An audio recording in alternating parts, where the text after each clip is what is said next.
Hey crafters, Big D here, and this week we are making some tabletop terrain. Shocker, actually going back to what we're supposed to be about this week. So this week what we're making is this. Crystalline outgrowths to look cool on the table, make it look alien or deep underground. You can do them in any color. I'm going to do mine in blue, and we're going to show you how we did these. So let's go hit the table.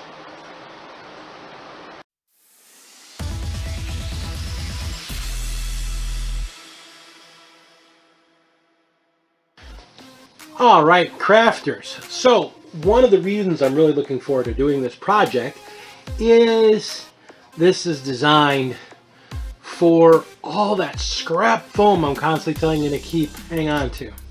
Because we're going to start off by just taking a bunch of these scraps, and you could use your knife, or in my case, the whole reason I got Proxon was to make my life easier. So we're going to rip a bunch of straight pieces.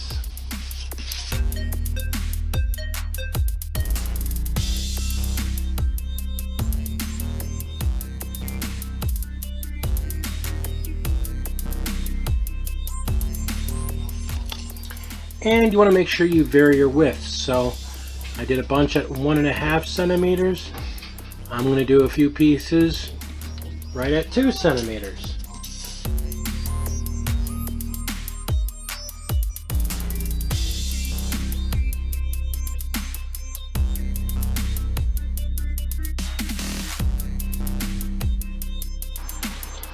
All right, crafters. So we've got our foam pieces in various lengths, various sizes, lots of rectangles, some squares.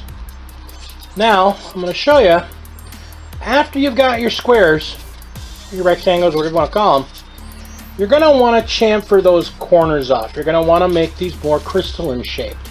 So you're going to make them octagons, hexagons, however you want to do it. I just take a lot of corners off. Some of them might take deeper, some might take more narrow. The only way to really do this is to take a knife, extend the blade a little bit, make sure this is a sharp knife. As soon as it goes dull, it will start making those horrible chops in the foam, and you don't want that. So you're going to take your piece of foam, you're going to come at it at an angle, and kids, if you need to do this project, you need to get your parents to do this part. It can be dangerous because you're cutting, and the way you got to cut, you're drawing the blade. So if you have some way to protect your hand or some type of guard, leather glove, whatever, please do that. I've been doing this a long time, so I don't, so I'm really unsafe, much to my wife's chagrin. But, so what we're going to do is we're going to take the corner, and we're just going to come at the blade at an angle, and we're just going to gently draw up at the corner.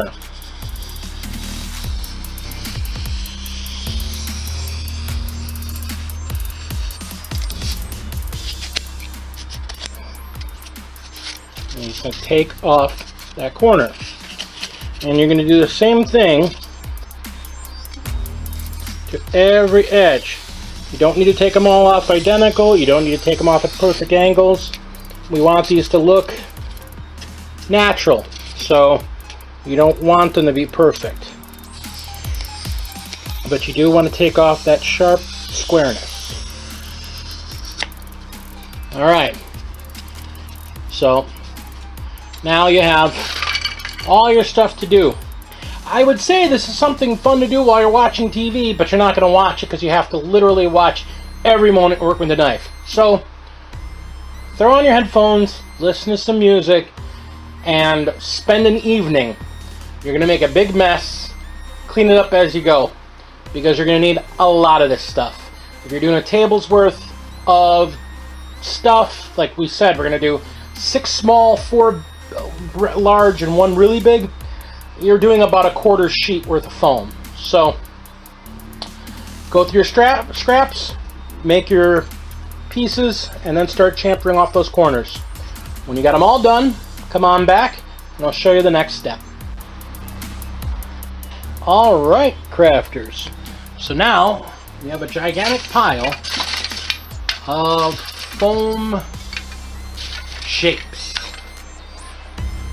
So now we get to the next stage where we're going to make these start looking like real crystals. So you're going to take one of these pieces and you're going to first cut it somewhere between 3 to 4 inches in length. Some will be shorter, some will be longer, but you're wanting to use them, so you're going to create, for the big ones, you want blocking terrain. For smaller, you want line of sight and or cover terrain. So various lengths, no less than 2 inches really. You could, but you're going to be trimming a bunch of away, you'll see what I mean. But you want, 3 to 4 inches. So we'll start with taking one of these. Get an idea here. This one's pretty long, but what we're going to do is the next messy part of this job. We're going to take our knife and we're going to, at a shallow, long cut, you're going to cut them like you're whittling them.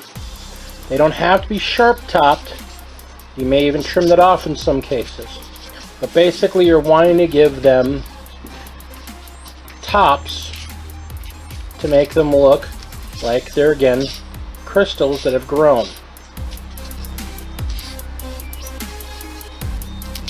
So you're basically going to take your giant pile and you're going to whittle them to have sharper tops. Some of them you're going to have shorter, you're going to have longer, but you're going to do this entire pile until you have a bunch of them. And when you've got all your crystals, then we're going to sit down and start putting them on bases. We'll be back once we dig through all these crystals. Okay, crafters. So, for this project, we're going to need to do some bases. Now, the idea for this whole project is we're doing a table's worth of display. So, you want to have, in my opinion, when I'm doing what I consider a table, I want 5 or 6 smaller pieces of terrain, 4 or 5 bigger pieces of terrain, and then one really big piece of terrain, like a centerpiece. And that's just when I'm generally trying to build something that's going to be interesting to play on or with. So, CDs are perfect. So, these small CDs, you can get these at rummage sales and Goodwill, overstock shops, all that for next to nothing. So the mini CDs are great for smaller terrain. The regular size CDs are perfect for your regular size terrain.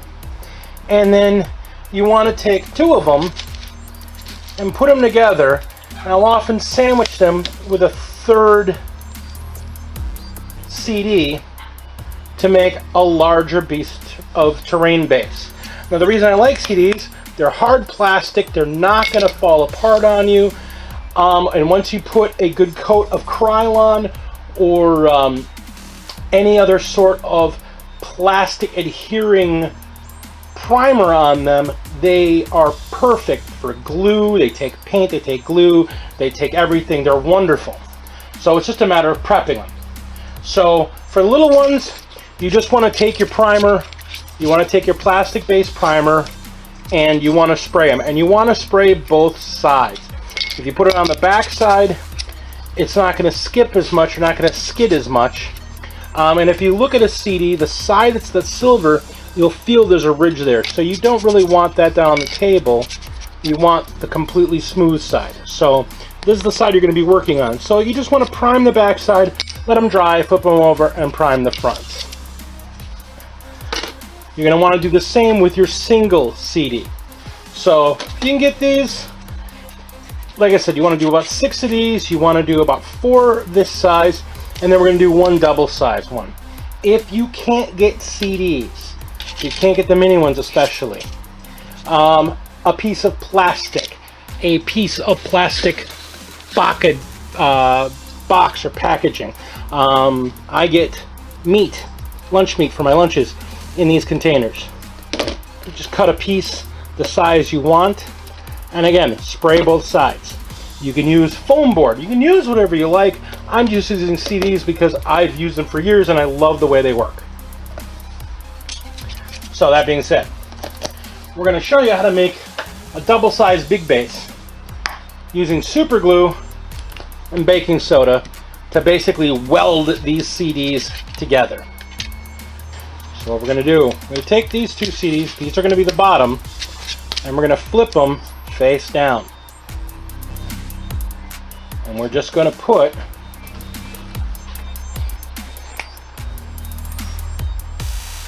a bit of super glue right on them.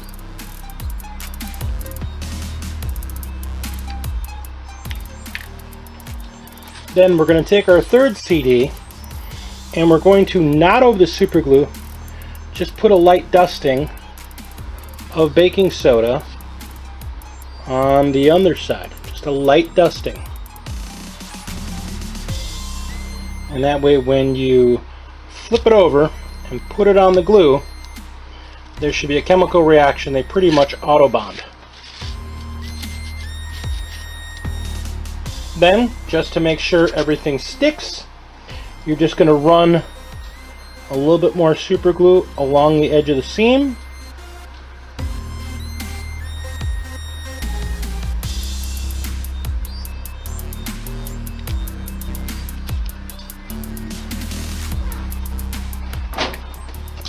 And then sprinkle some more baking soda on it.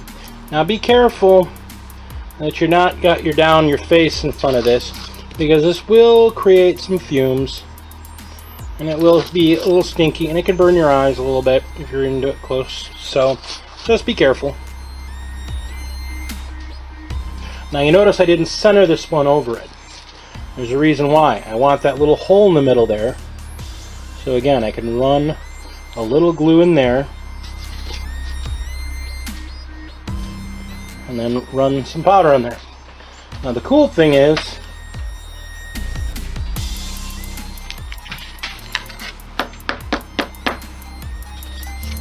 because of the chemical reaction, this is bonded. This is a nice solid piece. If you want to be really sure, you could run some more glue and some powder here where you've already got them together. Once you got that done, you just want to prime them. Again, prime both sides. I'm going to prime these. We're going to come back and we're going to start constructing our crystalline hills. Okay, crafters. So we've got our CDs. They're dry, they're primed, they're ready to have work done on them.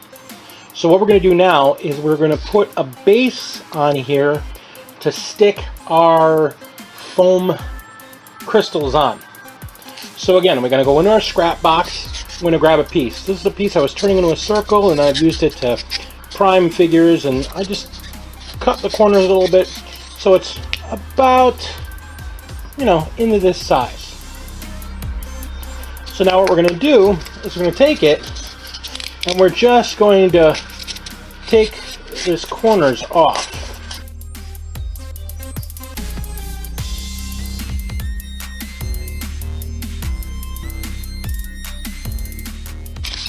Alright, so you've got the piece and we've kind of roughly hacked it into a roundish shape.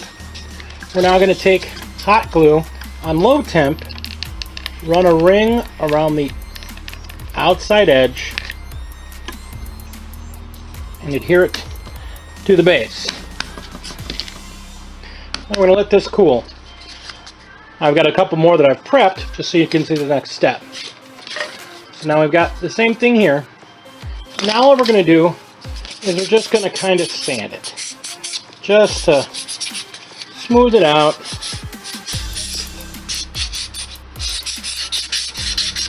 This isn't to be perfect. This is just to give us a nice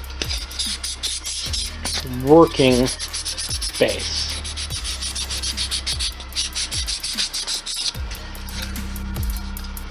All right. That'll be good enough for what we're doing. So now what we're going to do is we're going to take our crystals, and we're going to start attaching them.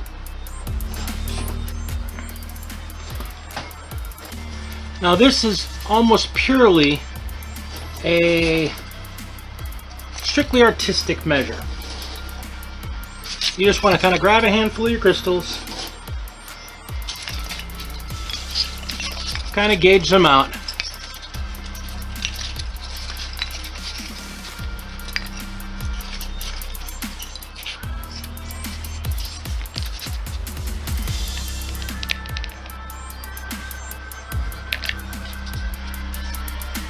And we're just sticking them here on our base.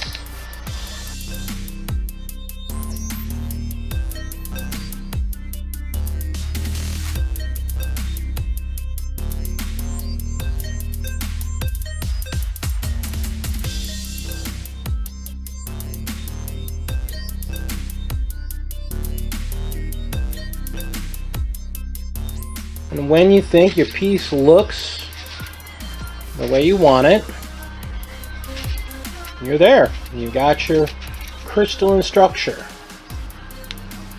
We now have our crystal growth, and now we're going to do some detailing on the base. There's not a lot of base on there, but we want to kind of hide these lumps of glue, and we want to fill some gaps in the spaces between some of them. So what we're going to do is we're going to take our black dyed Mod Podge, and we're using the black Mod Podge so that way we can see where we're putting our Mod Podge. So we're just going to take the Mod Podge and we're going to cover the base all over the glue and all over the base.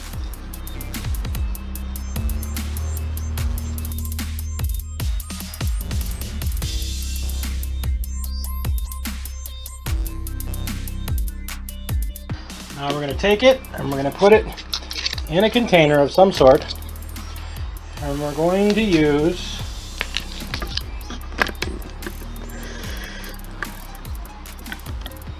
some coarse construction sand.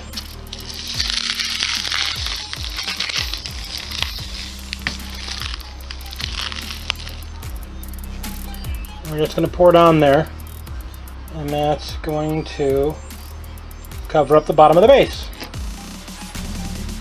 Let it dry. Do it to all your pieces and then let it dry, and then once it dries, give the whole model a liberal coat of the Mod Podge with the black in it so we can prep it for painting. We're going to come back with them primed and start painting. Okay, so after they got their black on, I dusted them a little with the gray just to kind of brighten them up, because I knew I was going to be airbrushing. But doesn't matter. However you're going to paint them, you can use an airbrush. At this point you could just rattle can them, or you can use a regular brush. You're going to want to pick your color. I would suggest picking something not normal that you would see on the ground. I'm going with a bright ultramarine blue, and we are just going to make them their base color, and let's get them going. So we're going to start off and just getting the whole thing a solid color of your color that you're working with, whether it's green or blue or purple or red or whatever you're doing.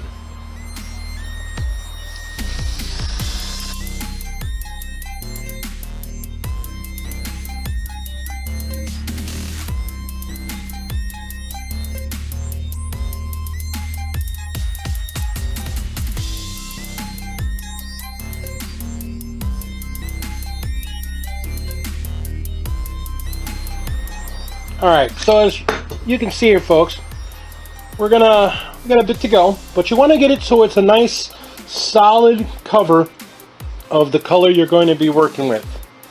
Once you got your pieces with their base coats, we're going to come back and we're going to start doing the detail work in the dry brushing. So I'm going to keep on keeping on, and we'll see you when we come back. Alright, crafters. So, we've got our blue crystals here.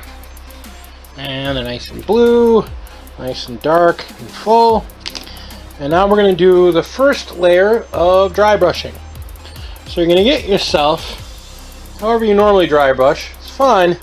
But I'm telling you right now, getting a powder brush, a makeup powder brush, you can get these for like $1 at a dollar store or a couple bucks at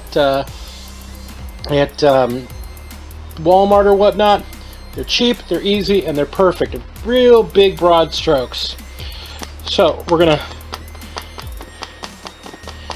get some turquoise.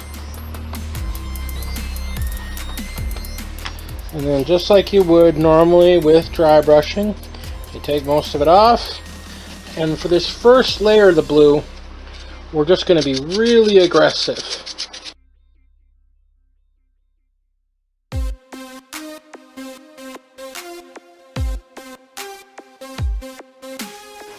So you can see a very aggressive, very heavy dry brushing.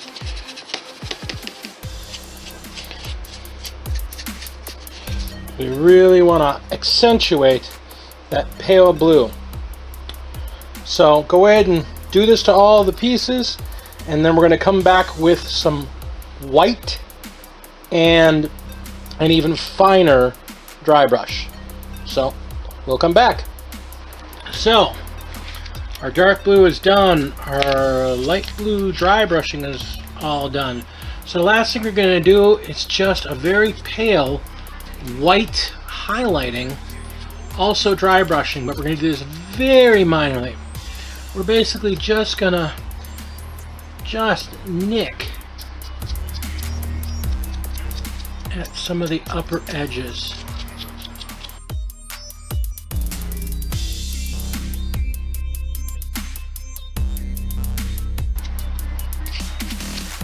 We also don't want to be afraid of hitting some of that sand that we threw down to begin with. Again,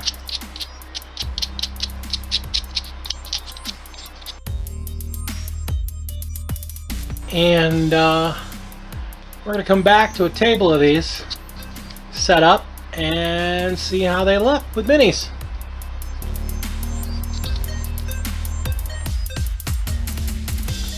Alright, crafters, and here we go. Here's our crystals in action. This is really looking epic. A nice fight shaping up here. We've got a bunch of dark elf soldiers coming in and trying to close in some of our noble space marines, trying to protect this planet and protect the claim and the people that live here. So, again, not a lot of effort, not a lot of time, not a lot of expense, crafters, and you too can epic your board and epic your game. I'm Big D, and thank you for coming today. If you like this, please subscribe, share, hit that little bell, and you'll get to see when my next video comes up. And until then, game on.